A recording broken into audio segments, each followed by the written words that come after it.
오늘의 말씀은 요한복음 1장 29절로 34절 말씀입니다. 요한복음 1장 29절로 34절 말씀입니다. 다 함께 합독하시겠습니다. 시작. 이튿날 요한이 예수께서 자기에게 나오심을 보고 가로되 보라, 세상죄를 지고 가는 하나님의 어린 양이로다. 내가 전에 말하기를 내 뒤에 오는 사람이 있는데 나보다 앞선 것은 그가 나보다 먼저 계심이라 한 것이 이 사람을 가리킴이라. 나도 그를 알지 못하였으나 내가 와서 물로 세례를 주는 것은 그를 이스라엘에게 나타내려 함이라 하니라. 요한이 또 증거하여 가로되 내가 보매 성령이 비둘기같이 하늘로서 내려와서 그의 위에 머물렀더니 나도 그를 알지 못하였으나 나를 보내어 물로 세례를 주라 하신 그이가 나에게 말씀하시되 성령이 내려서 누구 위에든지 머무는 것을 보거든 그가 곧 성령으로 세례를 주는 이인 줄 알라 하셨기에 내가 보고 그가 하나님의 아들이심을 증거하였노라 하니라. 아멘. 아멘. 이게 이게 성경을 읽으면 이게 빨라지는 거는 다음부터는 좀 더 천천히 읽는 걸로 하겠습니다. 이제 목사님 나오셔서 요한복음 강의 7번째 시간 예수님은 누구신가 라는 주제로 말씀 증거해 주시겠습니다. 예수님이 누구신가? 이 질문이야말로 신자의 가장 본질적인 질문이고 교회가 물어야 될 가장 중요한 질문입니다. 뿐만 아니라 저와 여러분이 너무나 잘 알고 있다고 생각하는 질문이기도 합니다. 그 누구도 교회를 다니는 사람들 가운데 예수님이 누구신지 모르는 사람은 전혀 없을 것입니다. 그럼에도 불구하고 예수님이 누구십니까? 라고 물어보면 조리 있게 잘 설명하지 못하는 그러한 모습을 종종 우리는 또 발견하게 됩니다. 예수님이 누구신가? 또는 신자는 누구인가? 라고 하는 이런 질문에 제대로 대답하기 위해서는 다른 한편으로 예수님이 어떤 분이 아니신가? 또는 내가 어떤 사람이 아닌가? 이렇게 부정적으로 질문하는 것도 필요하다고 생각을 합니다.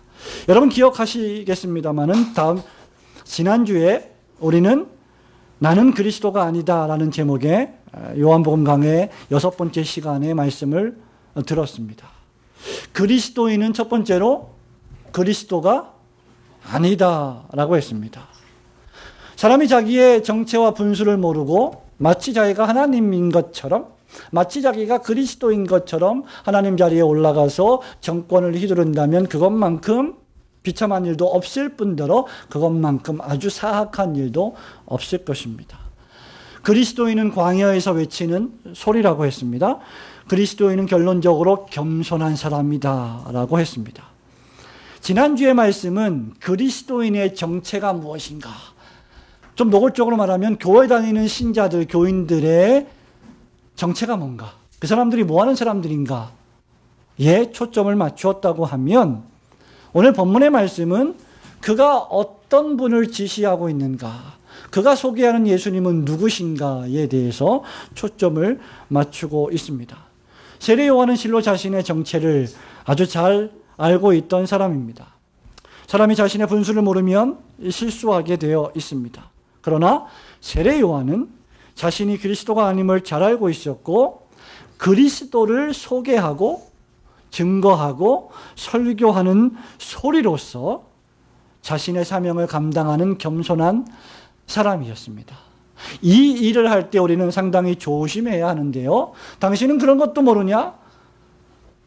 당신은 어떻게 그런 것도 모르냐 하면서 핀잔을 주거나 오늘 오전의 말씀처럼 업신여겨서는 안 된다고 하는 것입니다. 물론 그러한 말은 이스라엘의 선생이나 서기관들이나 대제사장들, 교회의 지도자들이 돼서 그런 것도 모른다면 당연히 책망을 받아야 되지만 믿음이 연약한 자에게 그렇게 말하는 것은 아무런 소용이 없다고 했습니다. 그래서 본문은 계속해서 지난주에 이어서 세례 요한의 사역을 우리에게 소개해 줍니다. 설교를 들으면서 여러분이 본문 말씀을 자꾸 돌아가 보아야 합니다. 말씀드린 바와 같이 지난주 본문이 세례 요한의 정체성을 드러내는 것이었다면 오늘 본문의 말씀은 세례 요한의 사명의 내용을 설명하는 것입니다. 그것이 바로 무엇입니까? 그리스도가 아닌 자신이, 그리스도가 아닌 세례 요한이, 그리스도가 아닌 내가 그리스도가 누구신지를 사람들에게 선포하는 거예요. 이것이 전도입니다. 이것이 선교입니다. 그리스도가 아닌 나 자신이 그리스도가 누구신지를 밝히 나의 말과 행동을 통해서 드러내는 것, 이것이 진정한 복음 전도요 선교이죠. 사실 이것이야말로 전 기독교의 핵심 문제라고 할 수 있습니다. 예수님이 누구신가? 예수 그리스도가 나에게 어떤 분이신가? 예수 그리스도는 과연 올고든 교회의 어떤 분이신가? 예수 그리스도라고 하는 분은 과연 나의 가정에 어떤 의미가 있는가? 이거죠. 예수 그리스도는 더 나아가서 세상의 누구인가? 세상에게 대하여 예수님은 어떤 분이신가? 찬송가 94장에 보면 우리가 마지막에 부를 찬송인데요. 예수님은 누구신가 하면서 예수님은 우는 자의 위로와 없는 자의 뭐요? 풍성이며, 왜 물어보십니까 목사님? 천한 자의 높음과 잡힌 자의 노임되고 우리 기쁨 되시네. 이렇게 노래하는데 과연 예수님이 도대체 어떻게 우는 자의 위로가 되는가? 여러분 슬프십니까? 슬픈 일이 있습니까? 마음이 착잡하십니까? 그럴 때 왜 예수님이 나에게 위로가 되는가? 서러울 때가 있잖아요. 우리가 살아가다 보면. 가을인데 남자 여러분들 가을 타지 않습니까? 서러울 때 있어요. 왜 그때 예수님이 우리에게 위로가 되시는가? 왜 예수님이 없는 자의 풍성이 되시는가? 왜 예수님이 도대체 천한 자의 높음이 되시는가? 왜 예수님이 도대체 높이 있음에도 불구하고 겸손한 자가 되시는가? 항상 우리의 기쁨이 되시는가? 도대체 이런 일이 어떻게 가능한가? 이 말입니다. 세례 요한이 오늘 본문에서 그것을 우리에게 선언해 주고 있습니다. 예수님은 과연 누구십니까? 오늘 본문 말씀을 통해서 세 가지 예수님에 대해서 설명하기를 원합니다. 첫 번째는 예수님은 하나님의 어린 양이십니다. 1장 29절 합심해서 읽어보겠습니다. 29절 시작. 이튿날 요한이 예수께서 자기에게 나아오심을 보고 가로되 보라 세상 죄를 지고 가는 하나님의 어린 양이로다. 한번 큰 소리로 따라할까요? 보라 세상 죄를 지고 가는 하나님의 어린 양이로다. 여러분 하나님의 어린 양, 하나님의 어린 양은 예수 그리스도의 아주 독특한 이름 가운데 하나입니다. 예수님이 누구신가? 그리스도의 신부? 예수님이 누구신가? 교회의 신랑? 여러 가지 직함이 있는데 그 중에 하나가 하나님의 어린 양이에요. 누군가 여러분에게 예수님이 도대체 누구십니까? 당신이 믿는 예수님은 누구십니까? 라고 물어볼 때 여러분은 어떻게 대답해야 돼요? 하나님의 어린 양이십니다. 어린 양은 어때요? 양 중에도 엄마 양? 아빠 양 아니고 큰 양 아니고 어떤 양이에요? 어린 양이에요. 그 이름 자체가 우리에게 뭘 시사해 줍니까? 착해요. 순전해요. 순진해요. 귀여워요. 이뻐요. 근데 그런 의미가 아니라 이 어린 양이라고 하는 의미는 순수하다, 정결하다, 거룩하다, 무죄하다 그 말입니다. 죄가 없는 양이시다 그 말입니다. 어린 양의 특징이 시다는 거예요. 정결하다는 겁니다. 순결하다는 겁니다. 이유는 이 양이 사람의 양이 아니라, 사람이 키우는 양이 아니라 하나님의 양이시기 때문이죠. 하나님이 친히 준비해 놓으신 양이시라는 말입니다. 베드로의 표현대로 하자면 베드로전서 1장 18절 19절에서 이렇게 말합니다. 너희가 알거니와 너희 조상의 유전한 망령된 행실에서 구속된 것은 음이나 근임이나 없어질 것이로 한 것이 아니요. 그 다음 말씀 오직 흠없고 점 없는 어린 양 같은 그리스도의 보배로운 피로 한 것이니라. 믿으시기를 축원합니다. 어린 양, 흠없고 점이 없다. 정결하다. 거룩하다. 사람의 몸을 입고 이 땅에 태어나셨지만 죄가 없으시다. 그 말입니다. 그런데 무죄하신 예수님이 하나님의 어린 양이시다라고 하는 이 말은 하나님께서 어린 양으로서 감당해야만 할 그 일, 구속사역을 수행하시기 위해서 보내주신 양이고, 그 구속사역을 수행하기 위해 얻은 직함이 어린 양이라는 겁니다. 전 구약 성경은 바로 이 한 가지 사실, 이 한 가지 어린 양에 집중하고 있습니다. 전 구약 성경은 어떤 의미에서 이 어린 양에 관한 기록이라고 해도 과언이 아닙니다. 뿐만 아니라 여러분 복음서를 보아도 그렇고, 역시 요한계시록을 보아도 이 어린 양이 중심 주제입니다.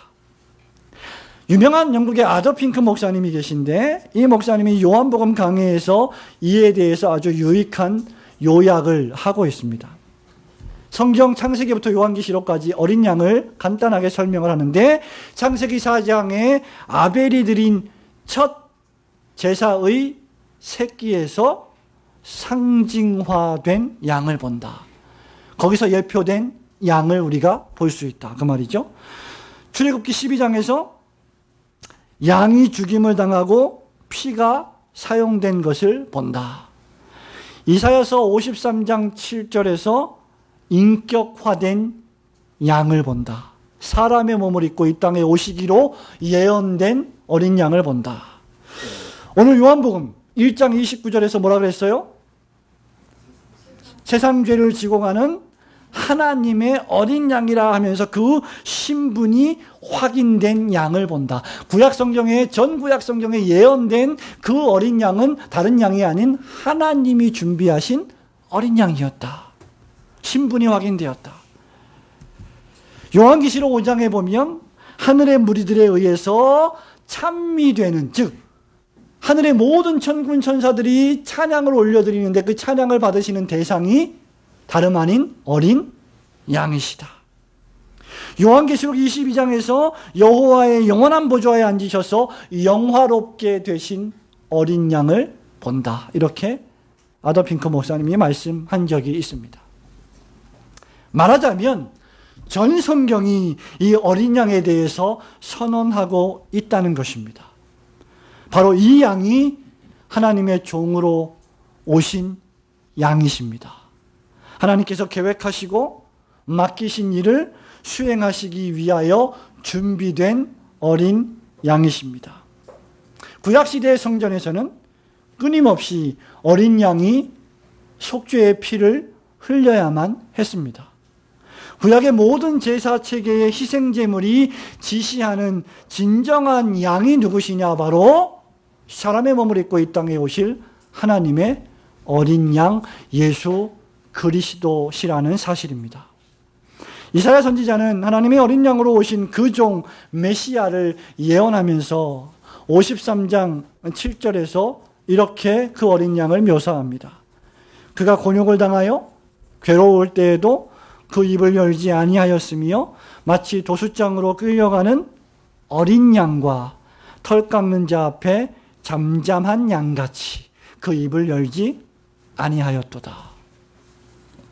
저와 여러분은 그야말로 사람이 키우는 양과 같아서 다 각기 제 갈 길로 가면서 범죄했지만, 타락했지만, 예수님은 그냥 양이 아니시고 하나님의 어린 양이셨습니다. 참된 양이십니다.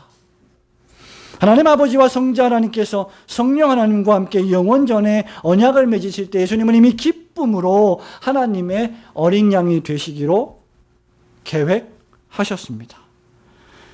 이는 창세기 22장에서 하나님께서 아브라함에게 독자 이삭을 바치라고 할 때 아브라함이 묻지요. 하나님, 번제할 어린 양은 어디에 있습니까?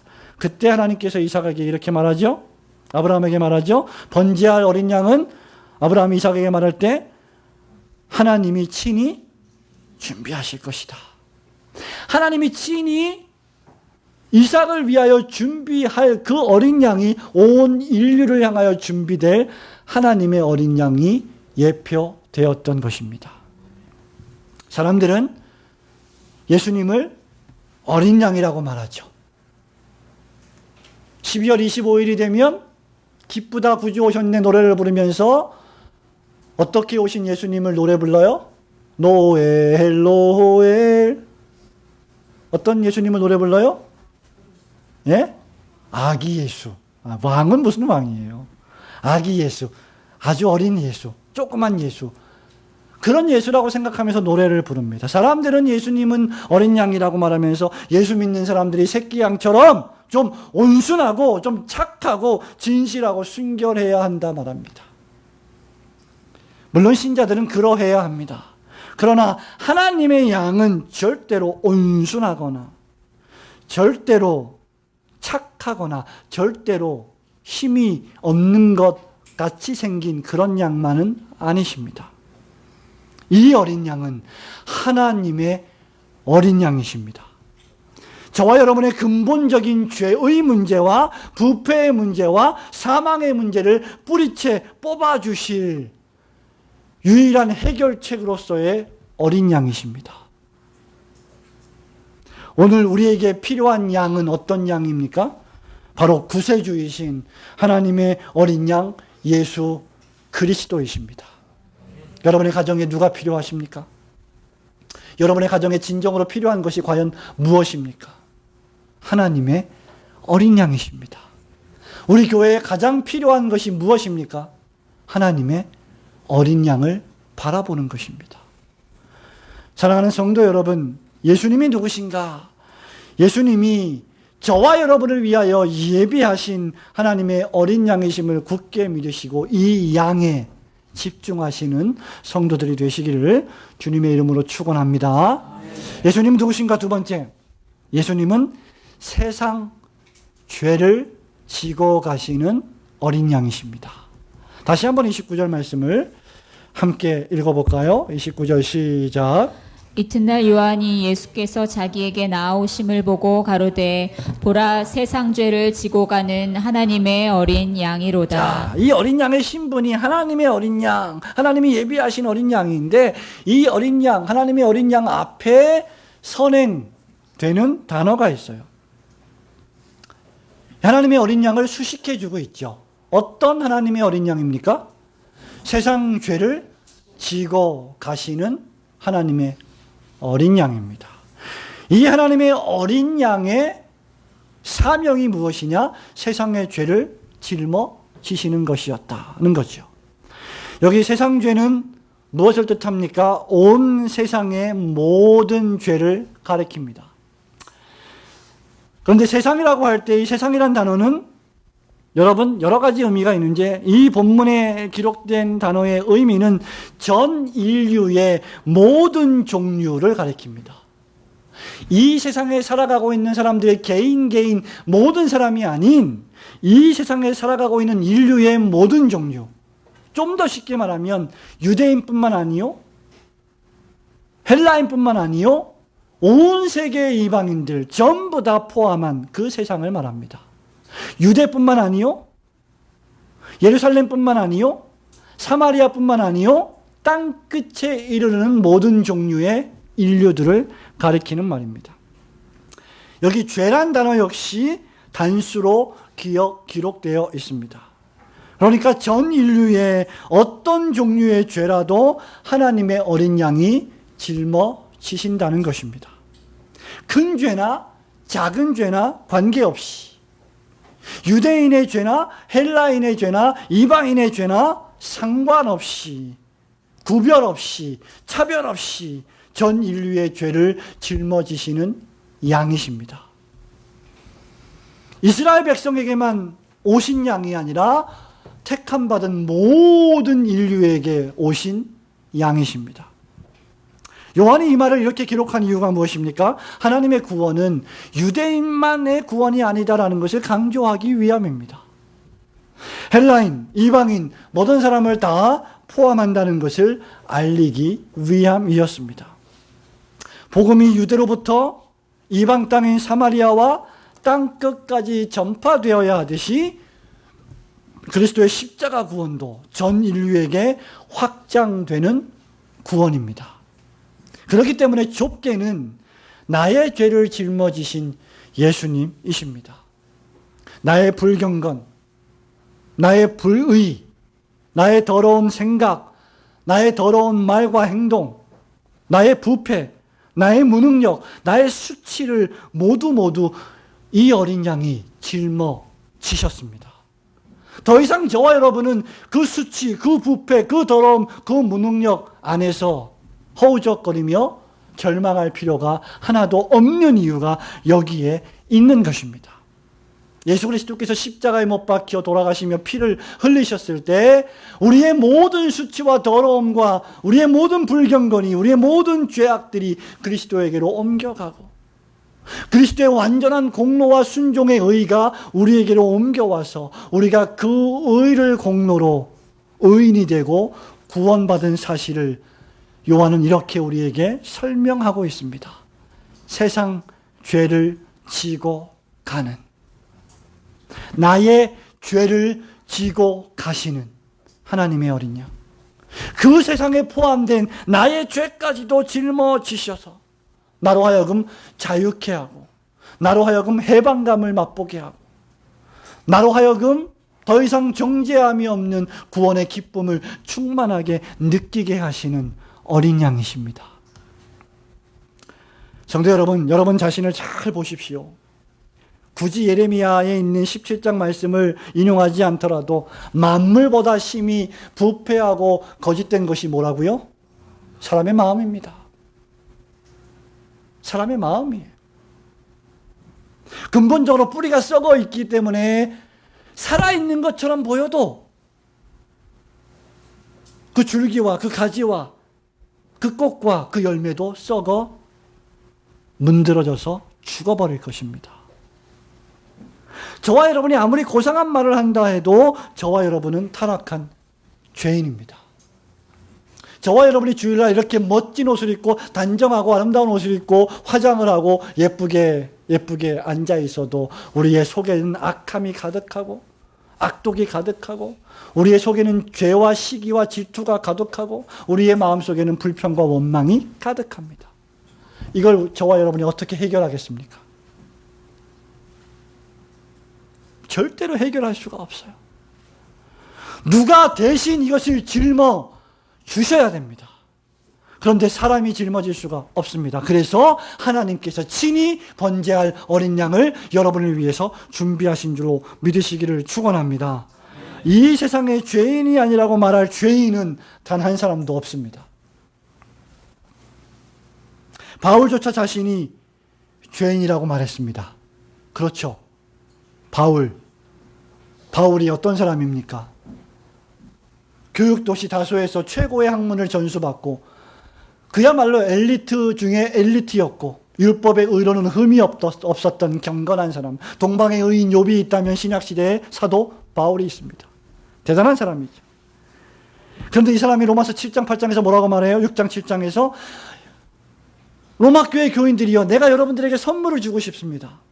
내가 이 복음의 은사를 전해주고 싶습니다. 그러면서 기독교의 복음을 잘 설명합니다. 그러다가 6장 7장 잘 가다가 삼천포로 빠져요. 뭘 빠집니까? 성도 여러분, 내가 정말 착한 일을 하고 싶은데, 내가 정말 선을 행하고 싶은데 실제로 내가 행하는 것은 죄와 악뿐입니다. 나의 마음은 선을 행하고 싶은데 내 입에서 나오는 것은 악한 말입니다. 여러분, 사도 바울이 이런 말을 하는 거예요. 이것이 인간의 실존입니다. 그래서 바울이 탄식하죠. 오호라, 나는 곤고한 사람이로다. 여러분, 고상하게 표현해서 곤고한 사람이죠. 곤고하다는 무슨 말이에요? 내가 아주 재수 없는 사람이다. 내가 아주 사면초가에 빠진 사람이다. 내가 앞으로 갈 수도 없고 뒤로 갈 수도 없고 꽉꽉 막혔다. 내가. 나라는 인간은 도무지 구제불능이다. 그 말입니다. 곤고한 사람이다. 누가 나를 이 사망의 몸에서 건져내랴. 그리고는 자신을 가리켜서 뭐라고 정의했어요? 내가 죄인 중에 괴수다. 뷰리 앤 더 비스트는 뭐 좀 고상하기라도 하지요. 그죠? 야수와 미녀. 예? 근데 이 사도 바울은 죄인 중에 야수예요. 죄인 중에 가장 무서운 사악한 죄인이라고 본인을 평가하고 있는 것입니다.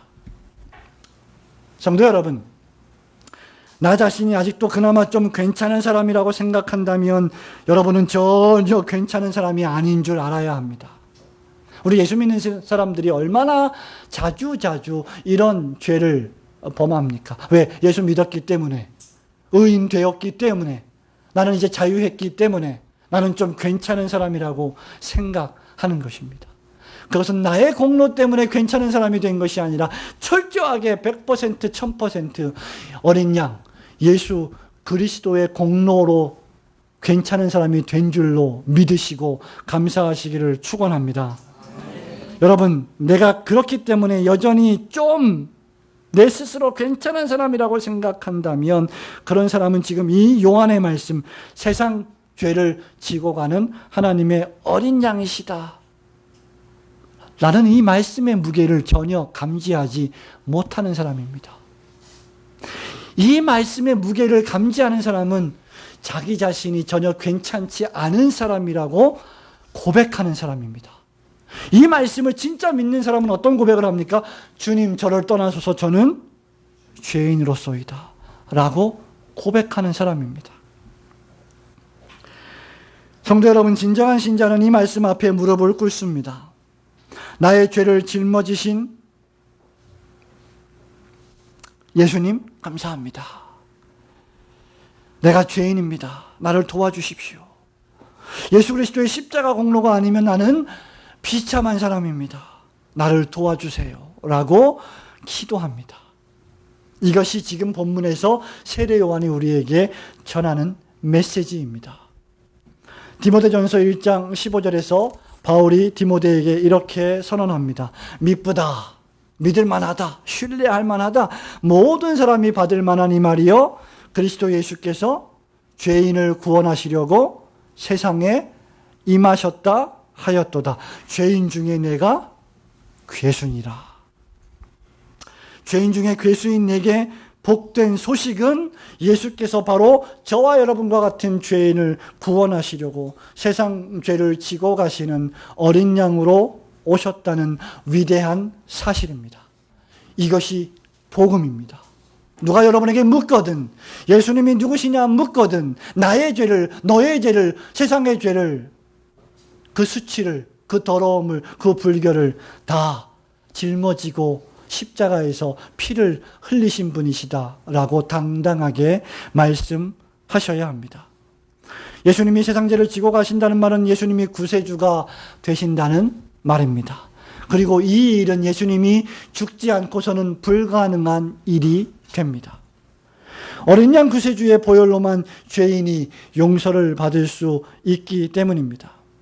오직 이 어린 양 안에 있을 때에만 정죄함이 없고 사망을 당치 않습니다. 예수님은 엄밀히 말해서 세상을 정복하러 오시지 않았습니다.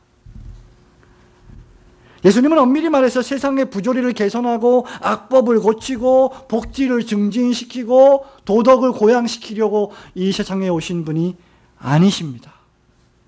예수님은 엄밀히 말해서 세상의 나라를 건설하기 위하여 오신 분이 아니십니다.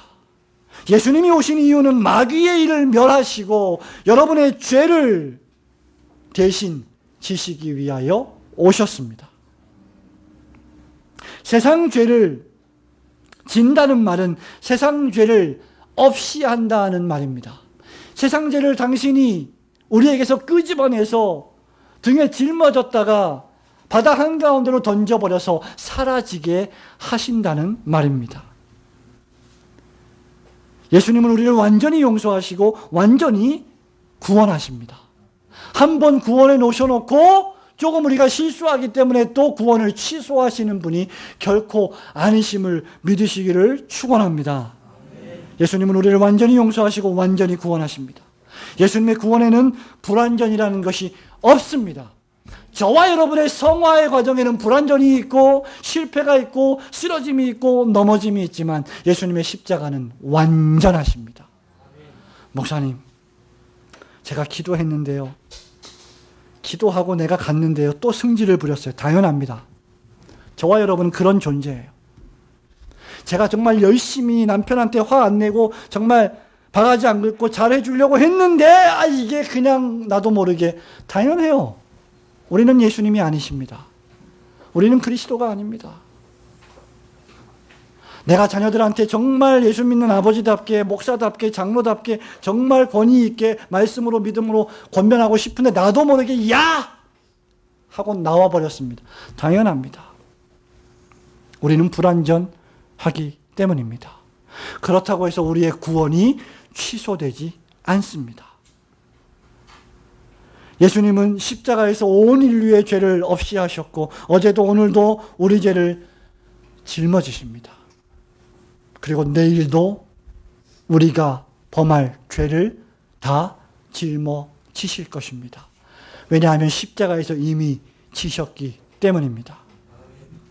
주님은 지금도 대제사장으로서 하나님 보좌 우편에서 우리를 위하여 친히 기도하시는 우리의 구세주가 되십니다. 답답한 일이 있으십니까? 걱정하지 마세요.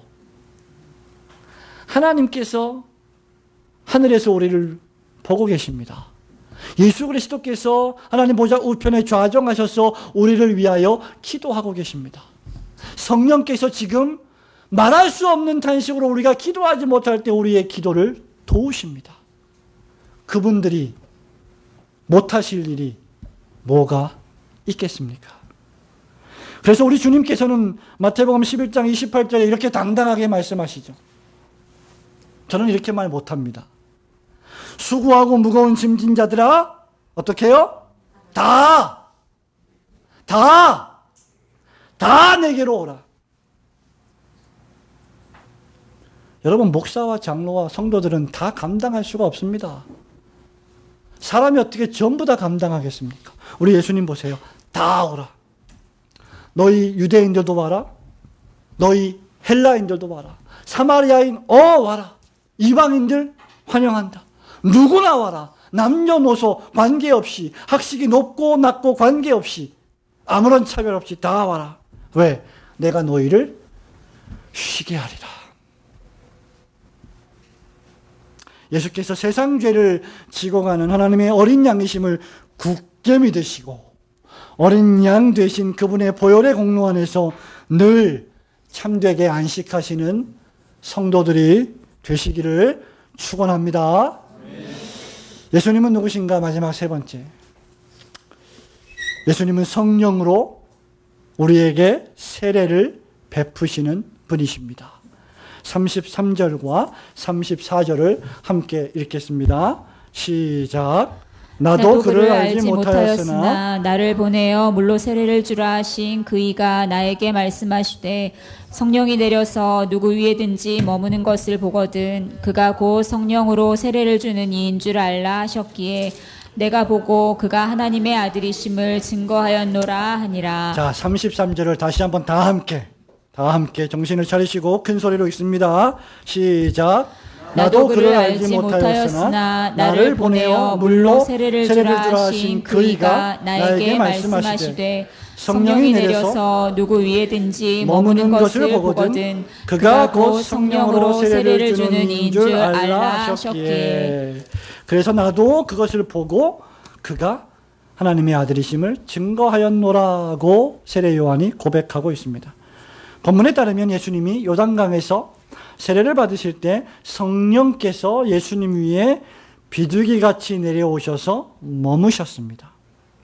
이제까지 성령께서 내려오셔서 머무신 적이 있다고 기록된 표현은 없었습니다. 그러나 성령 하나님께서 성자 하나님 위에 내려오셔서 성자 하나님과 함께 계셨다는 말입니다. 여기 머무셨다는 말, abiding이라고 하는 말은 함께 들어가서 교제하셨다는 뜻입니다. 함께 머물렀다 그 말이에요. 이게 무슨 말입니까? 요한복음 14장 10절에 보면 예수님이 이렇게 말씀하시죠. 나는 아버지 안에 있고 아버지는 내 안에 계신 것을 너희가 믿지 아니하느냐. 내가 너에게 이르는 말이 스스로 하는 것이 아니라 아버지께서 내 안에 계셔 그의 일을 하시는 것이라. 이게 머문다는 겁니다. 성령께서 예수 그리스도 안에 계시고 예수 그리스도께서 성령 안에 계셔서 함께 교제하는 것. 그것을 보니 이분이 하나님이시구나. 그것을 지금 요한이 말하는 거예요. 성령은 누구의 영이십니까? 하나님으로부터 나오시는 하나님의 영이십니다. 성령은 누구십니까? 예수 그리스도로부터 나오시는 예수 그리스도의 영이십니다. 그러니까 성령은 예수님의 영이시죠. 하나님의 영이십니다. 하나님과 예수님의 영으로서의 성령, 하나님께서 예수님께 머무셨다는 말은 예수님이 하나님이시다. 성부와 성자와 성령이 하나이시다. 완벽하게 완전하게 사랑 가운데서 교제하고 교통하신다. 그리고 예수님께서 성령으로 마침내 세례를 베푸실 수 있는 능력이 있으신 분이심을 증명하고 있습니다. 예수님은 실로 세례를 베푸시는 분이신데 성령으로 세례를 베푸시는 분이십니다. 목사는 물로 세례를 베풉니다. 세례 요한처럼 물로 세례를 베풀 뿐입니다. 물론 성부와 성자와 성령의 이름으로 그렇게 합니다마는 목사에게 무슨 능력이 있어서 무슨 신성한 여러분들이 알지 못하는 비밀한 능력이 있어서 성령을 불러내서 여러분에게 소위 신사도주의자들이 하는 것처럼 임파테이션, 성령을 받으세요 쉬 해가지고 다 쓰러지고 넘어지고 자빠지게 하는 그런 능력이 목사에게는 없습니다. 그 능력은 오직 예수 그리스도에게만 있는 것입니다. 여기 성령의 세례는 무엇입니까? 육체에 행하는 할례도 아니고 구약시대에 신약시대에 물로 뿌리는 세례도 아닌 눈에 보이지 않지만 존재하시는 역사하시는 그리고 저와 여러분이 경험한 마음의 할례요 다시 새롭게 태어나는 것이요 영혼의 중생입니다. 성령 세례는 구원에 있어서 절대적으로 필요한 요소입니다. 성령께서 그리스도 위에 머무르셨던 것처럼 이제 그리스도께서 성령님을 우리에게 보내어 주셔서 우리 안에 머무르게 하십니다. 그래서 우리는 성령의 전이 되는 것이죠. 고린도전서 3장 16절 17절 고린도전서 6장 19절 20절에 바울이 우리에게 뭐라고 말합니까? 너희 몸이 하나님의 거룩한 성령이 거하시는 전인 줄 알지 못하느냐. 누구든지 진정으로 죄를 회개하고 예수님을 영접하는 자, 곧 요한복음 1장 12절 14절 말씀대로 예수님을 영접하고 곧 예수 그리스도의 이름을 믿는 자에게는 하나님의 자녀가 되는 권세를 주셨는데 이것을 누가 고백하게 하느냐? 성령께서 하신다는 것입니다. 로마서 8장에 누구든지 성령으로 아니하고는 예수를 주시라 하실 자가 없다. 우리에게는 두려운 영을 주시지 아니하고 하나님 아버지를 아바 아버지라고 부를 수 있는 무슨 영을 주셨다? 양자의 영을 주셨다. Spirit of Adoption. 성령께서 하나님을 아버지라고 부를 수 있는 정신을 우리에게 주셨다. 여러분, 이 일은 그래서 하나님께로부터 태어나지 않으면 안 될 일입니다. 사랑하는 우지민 어린이가 아니죠. 중학생이니까. 우지민 운동원, 박지민 어린이, 예수님을 구주로 믿으십니까? 큰 소리로 하세요. 예수님을 구주로 믿으십니까?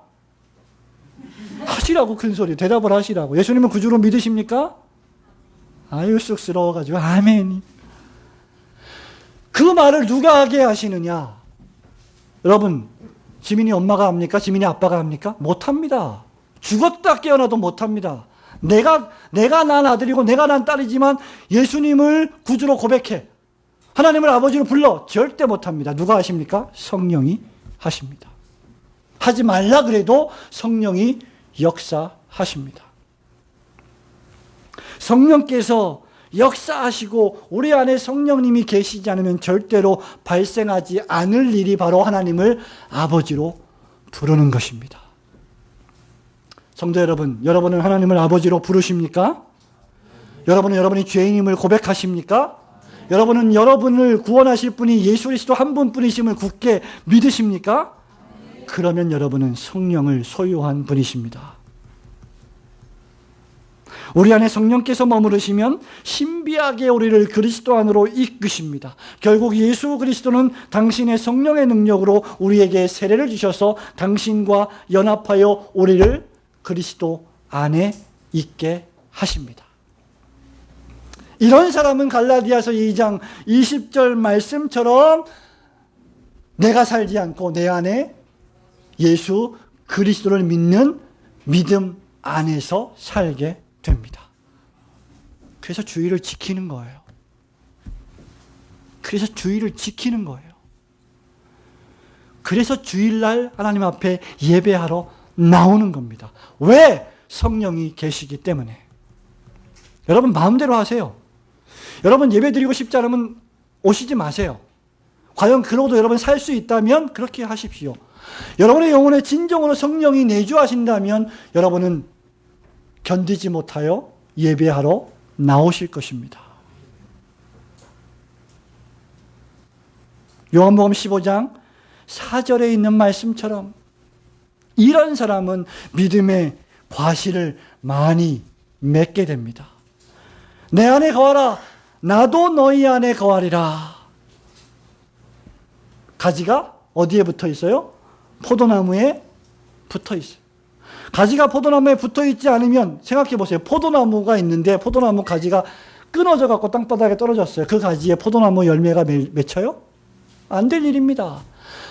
요즘 포도가 철인데 얼마나 맛있습니까? 여러분이 먹고 달콤한 먹고 즐기는 그 포도가 맛이 있으려면 어디에 붙어 있어야 돼요?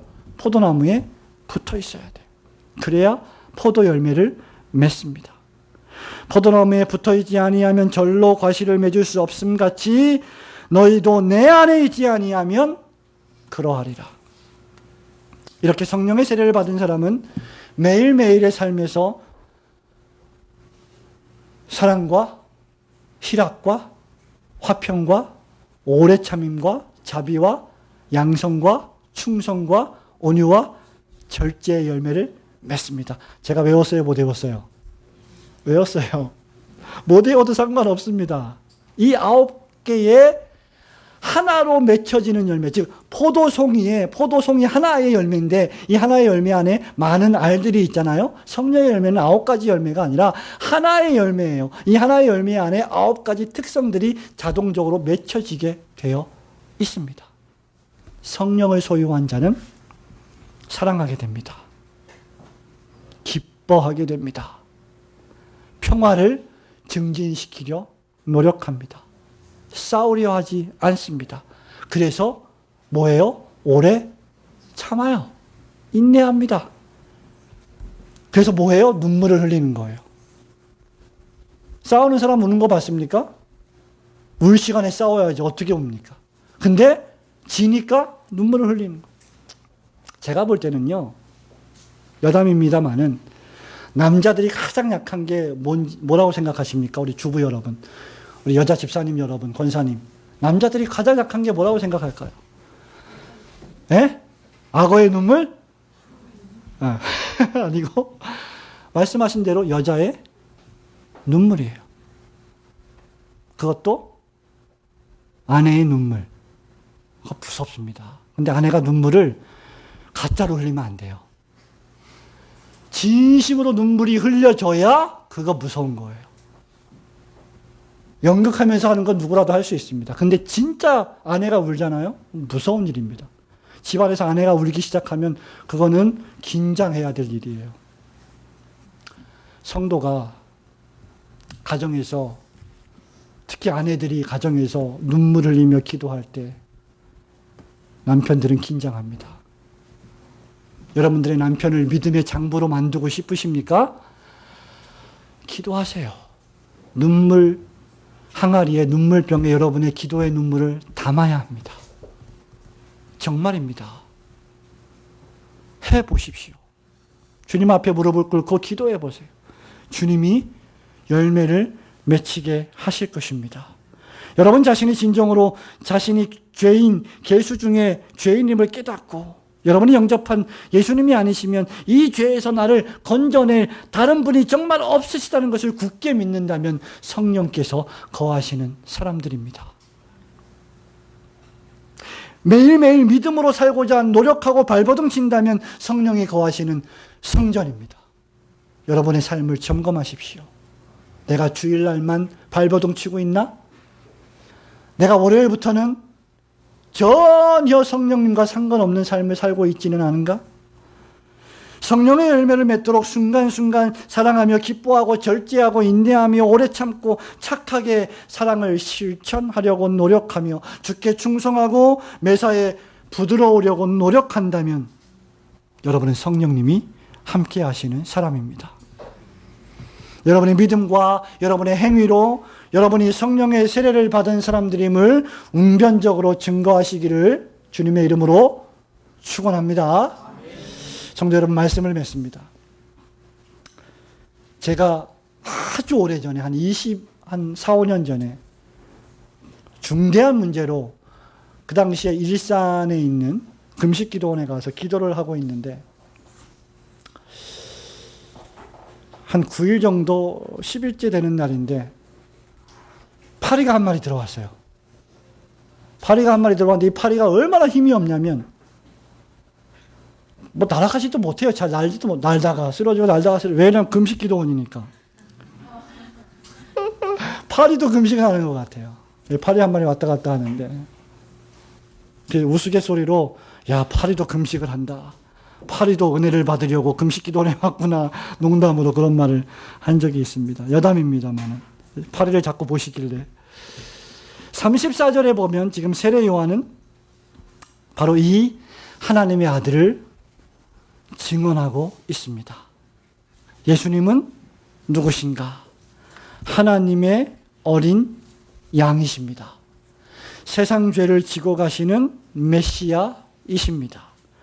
이것을 분명히 하시기 바랍니다.